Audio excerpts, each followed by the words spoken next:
ہم مسلمان ہیں، ہم ہر وہ کام کریں گے جو اسلامی دائرے میں ہو۔ ہم جشن منائیں گے اسلامی دائرے میں رہ کر کے، اسلامی احاطے میں رہ کر کے، اسلام کے حدود میں رہ کر کے۔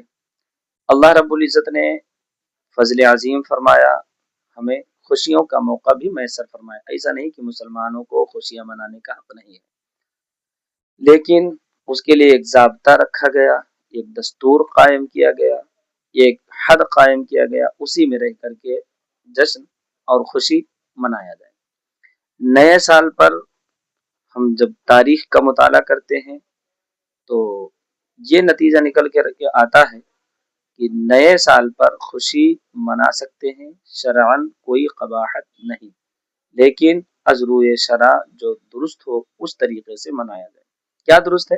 نیا سال آنے والا ہو، اس سے پہلے ہم رب کی بارگاہ میں روئیں، گڑ گڑائیں، دعا کریں اور یہ رب کی بارگاہ سے بخشش چاہیں کہ آنے والا سال ہمارے لیے خوشگوار بن کر کے آئے، ہمارے لیے برکتیں لے کر کے آئے، ہمارے لیے رحمتیں لے کر کے آئے، ہمارے لیے امن و شانتی کا پیغام لے کر کے آئے۔ اس طریقے سے اللہ رب العزت کی بارگاہ میں عریضہ پیش کریں، اور اگر جانے والا سال، گزرنے والا سال کچھ غفلت کے ساتھ گزرا ہے تو اس پر افسوس بھی کریں۔ افسوس وہ قیمتی جوہر ہمارے ہاتھ سے چلا گیا جو دوبارہ ہمیں میسر نہیں ہونے والا، کیونکہ یہ ایک ایسی دیوار ہے، یہ ایک ایسی کڑی ہے کہ جب دیوار گر جاتی ہے تو اٹھنے والی نہیں۔ زندگی کی ایسی کڑی ہے کہ زندگی کے لمحے جب گزر جاتے ہیں تو واپس نہیں آتے ہیں۔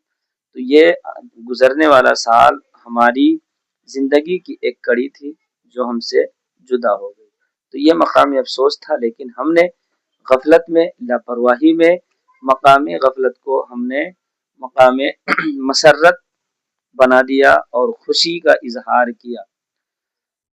تو خوشی کا اظہار کرنا کوئی معیوب بات نہیں ہے، شرعاً درست ہے، مبارکبادی ایک دوسرے کو دے سکتے ہیں، خوشی منا سکتے ہیں، لیکن شریعت نے جو حد قائم کی ہے اس حد میں رہ کر کے۔ اور دوسری چیز یہ کہ ہماری جو تاریخ ہے، ہمارے نئے سال کے آغاز کی جو تاریخ ہے وہ محرم الحرام کی پہلی تاریخ ہے۔ ہم مسلمانوں کو نئے سال کا جشن اس تاریخ میں منانی چاہیے، لیکن ہم محرم الحرام کو غفلت سے فراموش کر دیے ہیں۔ بہت سارے لوگ، اکثر لوگ ایسے ہیں کہ کب محرم آیا اور کب گزر گیا کوئی خبر نہیں، لیکن جنوری کے بارے میں خوب آگاہ ہیں، خوب واقف ہیں، خوب جانتے ہیں۔ یہ ہماری غفلت ہے، یہ ہماری لاپرواہی ہے، یہ ہماری ناکامی ہے۔